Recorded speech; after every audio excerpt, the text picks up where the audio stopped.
What's up, pumpkin heads? Welcome to the James of the Giant Pumpkin channel. This is where I'm going to take you through my journey on trying to grow a giant pumpkin and get it ready for the Circleville Pumpkin Show. For those of you that don't know, Circleville Pumpkin Show is the oldest giant pumpkin weigh-off in the U.S. It was actually the first place that Howard Dill ever weighed in one of his Atlantic giant pumpkins. Since then, they've put on a geographic restriction, so you have to be within 25 miles of Circleville in order to take your pumpkin to the show. They did this originally just to kind of show off what Circleville had to offer. And it's kind of ironic now that we all grow the same Atlantic giant pumpkins that Howard Dill originally brought to this Circleville Pumpkin Show. Back behind me over here is where you'll see my main competition patch. But this year, my wife has so graciously allowed me to have a secondary patch where we're going to be doing some experimenting. That patch is over here in my side yard where I've just tilled up a small 5x5 section, and we're just going to let this patch kind of run wild and not really do much maintenance or vine training or anything like that to it. We did go ahead and amend the soil, put in same ratio of amendments that I put into my main competition patch. But like I said, we're just going to kind of let this one run wild and do an experiment to see how many big pumpkins we can get off of this one plant. Now, last year was my first year growing, and unfortunately, we just had a really wet pollination season here in Ohio, specifically in the area that I'm growing in. And none of our giant pumpkin growers from Circleville were really to grow the giants that they're used to seeing there. Mike Heldberg grew the biggest one, a little over 1,900 pounds. Past years, had a couple over 2,000 pounds. We'll see if I can get there or not. But let me go ahead and show you my plants and give you some of my plans for the year. So in the main competition patch, I'm going to be growing these two plants here. From our local legend, Bob Ligget, I have the 2388.5 Ligget from 2023. At the time, that was the Ohio State record, which was surpassed by Jared Persinger last year, who grew a 2,505-pound giant in just his third year of growing. It's pretty impressive. Second plant I have over here is a 2168.5 Werner. I grew one of his 1885 plants last year, which was a great plant for me. A lot of giants come out of that, and this is some of the same lineage of that plant. So both of these plants are looking good. Getting ready to put them in the ground today. When I put them in the ground, I'm going to add some Root Shield Plus, some Mykos, and some Azos. Now, all of these are things that I learned from going to the Ohio Valley Giant Pumpkin Growers Advanced Seminar earlier this year. It's where Quin Werner, Dave Stelts, and a lot of other big giant growers go to weigh off their pumpkins. Inside, I've got another Andy Wolf 2449 and another Ligget pumpkin that I'll be placing in that small side patch I just showed you a bit ago.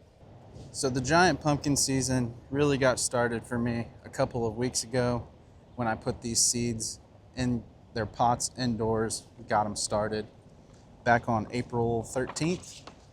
Around that same time, I went ahead and amended my soil. I had gotten a soil test sent in to Midwest Labs, which they sent me back my results with some of their own recommendations.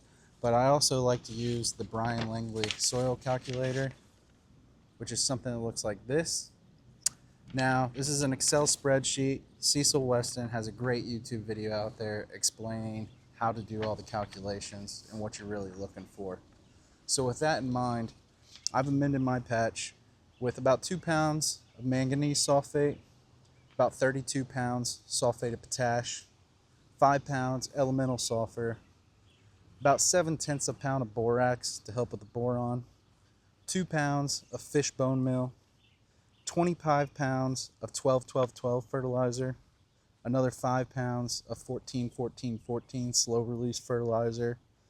Then I used about 25 pounds of some granular chicken manure and also another 1/4 pound of copper sulfate. So these were what the Brian Langley soil calculator gave me to put into my 1,100 square foot patch here. I divided those up into thirds, and I added all those amendments to the first third of my patch, and then I went ahead and covered the rest of my patch so that later in the year, as the plant grows, I can till in these amendments as I go, and everything will be there ready to go. Now, one of the things I did that's kind of unique to most giant pumpkin growers, I took some advice from Dave Stelts out at the Advanced Growers Seminar when it comes to Mykos. Mykos is a mycorrhiza that builds up this mycelium network in your patch, and it just helps your plant's overall growth. A lot of people will tell you that this Mykos needs to be in direct contact with the roots of the plants. But Dave Stelts has a kind of interesting approach in which he amends his soil with Mykos from the get-go. His ideology behind it is that the Mykos will be established, the mycelium network will be there, and the mycorrhiza will be in contact with your roots once your roots reach that established network in the ground. With that being said, I still, like I mentioned earlier, I'm going to put some Root Shield Plus, which is some trichoderma, some Mykos, and some beneficial bacteria of the Azos directly in the hole as I plant these today. Now, if any of you have any questions, I'm not claiming to be an expert. This is only my second year growing, and I've yet to get a giant fruit. Two away off. But if you have questions, put them down in the comments below, and I'll try to answer everybody as much as I can, or at least point you in the right direction so that you can get the answers you're looking for. Now, with all that being said, let's go ahead and grab these plants, dig a couple holes, and get them into our hut. All right, guys, so welcome to the mini hut, or the hoop house as a lot of people call it. This hoop house I used last year, but a couple additions this year. Again, with some recommendations that we got out at the Ohio Valley Giant Pumpkin Growers Advanced Seminar. Doc Rodebaugh was out there. He talked about heating cables in your soil. So we've got some heating cables buried about 16 inches deep here. This is a 6-foot by 10-foot hoop house. So I laid my heating cables out 8-foot by 12-foot, which is equivalent to about the 10-foot by 10-foot that Doc Rodebaugh uses in his patch. I've got an exhaust fan up here to suck some heat out. I have another inline fan behind the camera that's drawing fresh air in from outside to help cool this down during the heat of the day. And I also have a little ceramic heater over here to help keep it warm at night.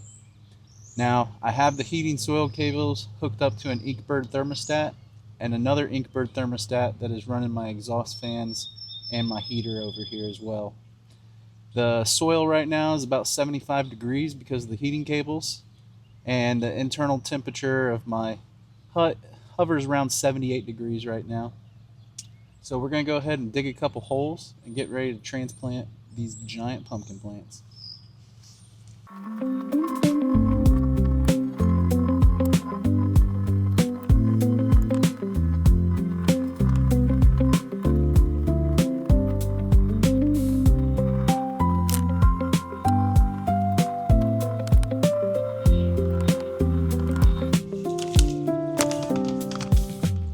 Alright, so we've got the holes dug here. We're going to go ahead and open up our Root Shield Plus, our Mykos, and our Azos. Now, all of these have some recommendations on them, but we're just going to give them a healthy dose, what feels right, and see how we do. So we're going to sprinkle a little bit of Mykos in the hole.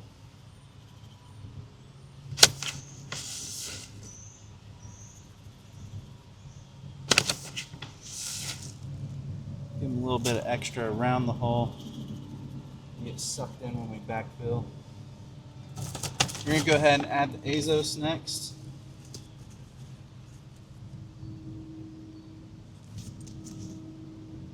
This one's a really fine powder. It likes to get packed down. Now, I have a new rain barrel set up this year as well that we're going to try to fertigate with. Whether I get some drip irrigation out or use some impact sprinklers, I haven't quite decided yet. Leaning towards the drip irrigation, but that is a lot of setup, a lot of work for that. But if we end up doing that, we'll also use some red Azos later in the year, which is some liquid Azos to fertigate with. And last but not least, we're going to add the Root Shield Plus, which is some trichoderma, and it's another commonly used amendment by these proven giant pumpkin growers.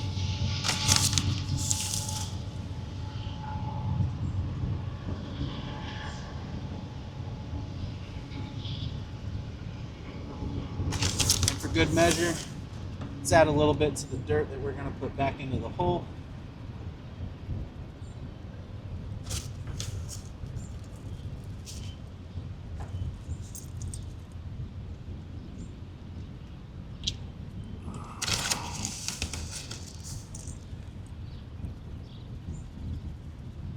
All right, that looks good.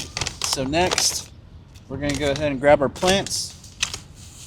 And I'm going to use a razor knife here to hopefully split the sides of these.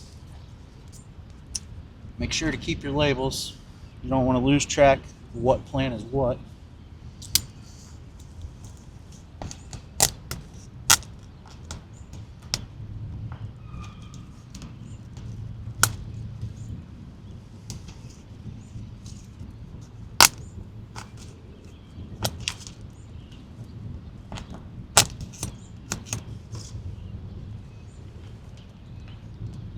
And we're just going to split these containers all the way around and try to get a nice clean release here of the plant.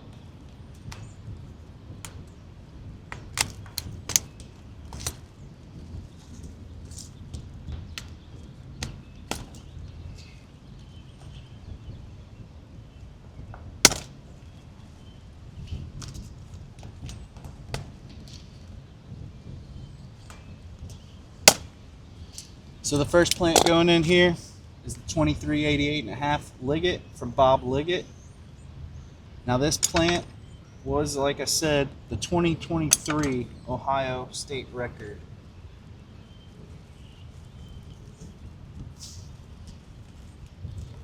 As we pull this plant out here, man, you can see those beautiful roots all the way around this thing. Doesn't look like it's root bound yet, so that's good. Now when I'm placing this in the hole, we know this is our first true leaf, and your vine is always going to grow out in the opposite direction of your first true leaf. So we're just going to place that going towards the long ways on our patch here. We'll just go ahead and start backfilling some dirt around it.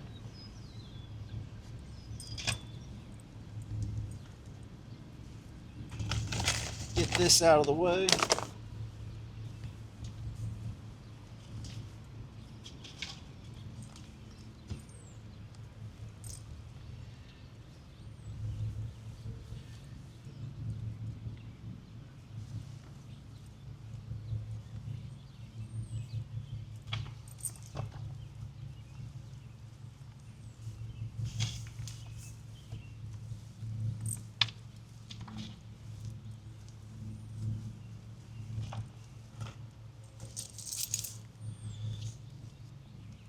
And the next plant we're putting in is the 2168.5 from Quin Werner.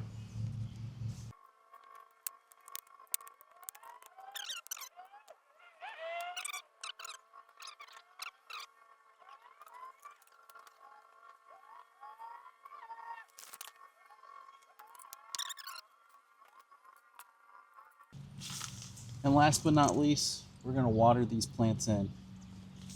Now, with that being said, one thing I picked up from Bob Ligget that seemed to help a lot last year, he uses a water-soluble, high-phosphorus fertilizer, about a half teaspoon into 1 gallon of water that we'll place on each of these plants. Now, the high-phosphorus liquid fertilizer supposedly will help reduce stress from transplanting, but it'll also help with that early root development.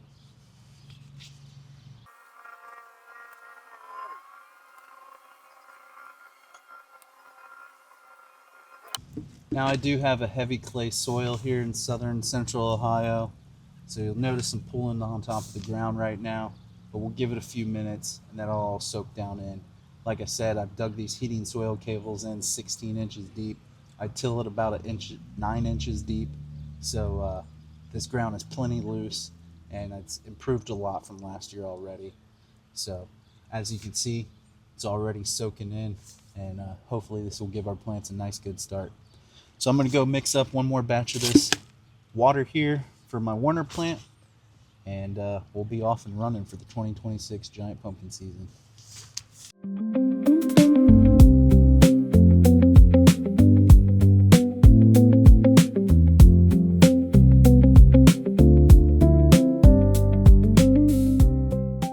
All right, y'all, that wraps up the first video of the 2026 giant pumpkin season.